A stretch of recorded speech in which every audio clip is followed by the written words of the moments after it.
سبحان اللہ وبحمدہ سبحان اللہ العظیم۔ اعوذ باللہ من الشیطان الرجیم فَإِن طَلَّقَهَا فَلَا تَحِلُّ لَهُ مِن بَعْدُ حَتَّى تَنكِحَ زَوْجًا غَيْرَهُ فَإِن طَلَّقَهَا فَلَا جُنَاحَ عَلَيْهِمَا أَن يَتَرَاجَعَا إِن ظَنَّا أَن يُقِيمَا حُدُودَ اللَّهِ۔ پھر اگر خامند اس کو تیسری بار طلاق دے دے تو اب اس کے لیے حلال نہیں جب تک کہ وہ عورت کسی دوسرے مرد سے نکاح نہ کر لے، یعنی جب تک دوسرے مرد سے اس کا نکاح نہ ہو جائے وہ پہلے خامند کے لیے حلال نہیں 3 طلاقوں کے بعد۔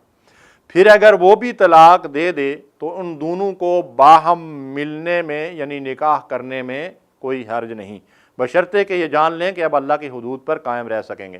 محترم سامعین کرام، اس آیت مبارکہ کے اندر ہمیں طلاق کے بارے میں ایک بڑی اہم ہدایت دی گئی ہے، وہ یہ ہے کہ اگر کوئی آدمی اپنی بیوی کو 3 طلاق دے کے اس کو فارغ کر لیتا ہے اور طلاق مغلظہ ہو جاتی ہے اور وہ بیوی اس کے لیے حرام ہو جاتی ہے، تو پھر شرعی حلالہ کیا ہے؟ تو شرعی حلالہ یہ ہے کہ وہ عورت کسی دوسری جگہ اپنی آزادانہ مرضی سے دوسرا نکاح کر لے،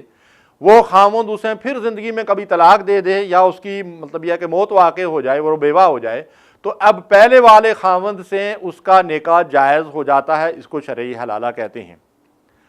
اب طلاق کا جو طریقہ ہے اس کی صحیح جو شرعی حیثیت ہے اس کی خلاف ورزی کی وجہ سے ہمارے معاشرے میں بہت سارے مسائل پیدا ہوتے ہیں۔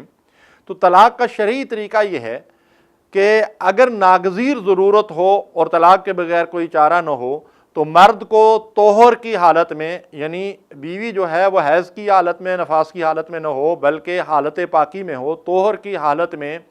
اور اس طہر کی حالت میں جس میں بیوی کے ساتھ مباشرت نہ کی ہو اس کو جو ہے وہ 1 طلاق دے کر چھوڑ دے۔ اور اس صورت میں میاں بیوی ایک ہی گھر کے اندر رہیں، ان کا بیوی خاوند کا تعلق نہیں ہوگا، لیکن یہ ہے کہ عدت کے اندر ان کو ایک دوسرے کی طرف جو ہے وہ رجوع کرنے کا موقع مل سکتا ہے، اپنی جو ہے وہ رویوں کی اصلاح کا جو ہے وہ موقع مل سکتا ہے۔ تو دیکھیے یہ طلاق بھی اگر ہم شرعی طریقے کے اوپر عمل کریں تو کیسے باعث رحمت بن جاتی ہے۔ اور پھر اگر دوسری طلاق وہ دینا ہی چاہتا ہے تو دوسرے طور میں دوسری طلاق دے دے، اور اسی طرح تیسرے طور میں تیسری طلاق دے دے۔ اور اگر 1 طلاق دینے کے بعد اس نے مطلب یہ ہے کہ بیوی کے ساتھ جو ہے وہ رجوع کرنا ہے تو عدت کے اندر جو ہے وہ رجوع کیا جا سکتا ہے، اور اگر عدت گزر جائے تو عدت گزرنے کے بعد وہ نکاح کر کے جو ہے وہ بیوی خاوند کی حیثیت سے رہ سکتے ہیں۔ لیکن جب ہم اس طریقہ کار کی خلاف ورزی کرتے ہیں اور مرد حضرات جو ہے وہ ایک نشست کے اندر جو ہے وہ 1000 طلاق اور 10 طلاقیں اور اتنی طلاقیں اور اتنی طلاقیں اور بعض اوقات تحریری اور بعض اوقات زبانی، تو پھر اس کے نتیجے میں معاشرے کے اندر ایک مسائل جو پیدا ہوتے ہیں، بعض لوگوں کے بچے ہوتے ہیں، بعض اور مسائل ہوتے ہیں، اور پھر وہ اپنے کیے پہ پچھتاتے ہیں تو پھر مولوی حضرات کے پاس چلے جاتے ہیں،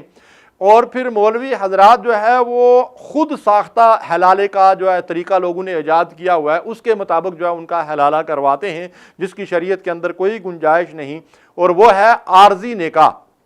کسی دوسرے مرد کے ساتھ اس عورت کا نکاح کرایا جاتا ہے اور پھر وہ عورت اس سے خلوت اختیار کرتا ہے اور پھر اس کے بعد جو ہے وہ اسے طلاق دیتا ہے، تو یہ پہلے خاوند کے ساتھ پھر اس کا نکاح کرا دیا جاتا ہے۔ تو محترم سامعین کرام، مشروط نکاح منعقد ہی نہیں ہوتا، پہلی بات تو یہ ہے۔ دوسری بات یہ ہے کہ قصور دراصل مرد کا ہوتا ہے اور وہ بیوی کو جو ہے وہ رسوا کرتا ہے اور کسی دوسرے آدمی کے ساتھ اسے نکاح کرنے پر مجبور کرتا ہے، اور اس بیچاری کا جو ہے وہ وہاں پہ منہ کالا ہوتا ہے اور وہ نکاح بھی نہیں ہوتا اور وہ زنا کا ارتکاب کرتے ہیں، اور اس کے بعد وہ پہلے خاوند سے اس کا نکاح کرا دیا جاتا ہے۔ یہ بالکل غلط طریقہ ہے۔ یہ جو حلالہ ہے اس کے بارے میں ابن ماجہ، ابو داؤد، امام احمد، نسائی اور بیہقی کی صحیح روایت ہے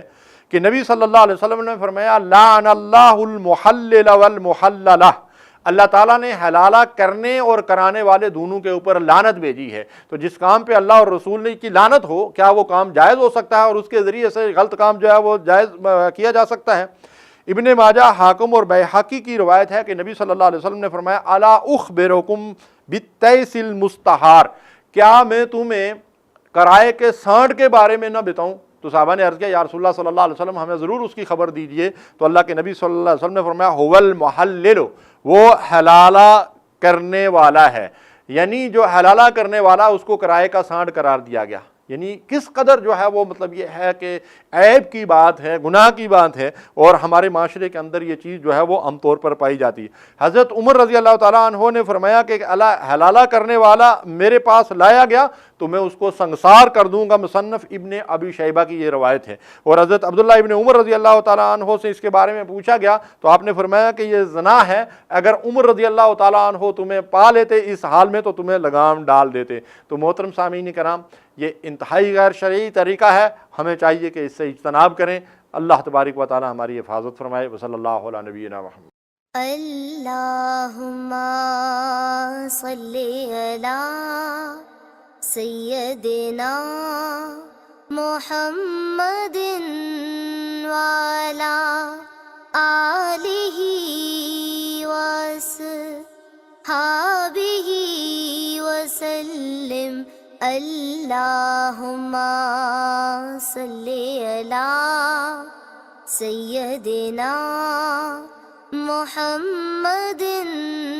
وعلی آلہ وصحبہ وسلم۔